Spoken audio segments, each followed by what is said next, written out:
très honnêtement, j'ai jamais senti qu'il y avait eu de rupture avec Fabien. Il y avait un mal-être personnellement que j'avais besoin de partager avec lui. Et j'ai jamais pensé que l'équipe de France s'était terminée à ce moment-là.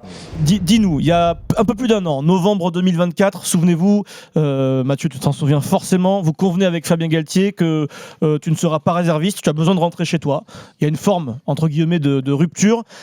C'était en novembre 2024, avant France-Nouvelle-Zélande. Est-ce que dans les jours qui ont suivi, tu t'es dit à un moment, en fait, l'équipe de France, ça va pas le faire. On va jamais y arriver, je ne vais jamais y arriver, je vais faire une croix dessus, dans ma tête. Est-ce que ça t'est passé à l'esprit ? Non, mais déjà, très honnêtement, j'ai jamais senti qu'il y avait eu de rupture avec Fabien. Voilà, je pense qu'on est tous les deux assez matures pour pouvoir se dire les choses. Et il y avait un mal-être personnellement que j'avais besoin de partager avec lui. Et voilà, je lui ai donné mon ressenti. Et on a pris la décision que c'était mieux pour moi de rentrer chez moi et d'essayer de me vider la tête et de penser à autre chose que le rugby et l'équipe de France. Et je pense que ça a été une période aussi charnière pour nous deux.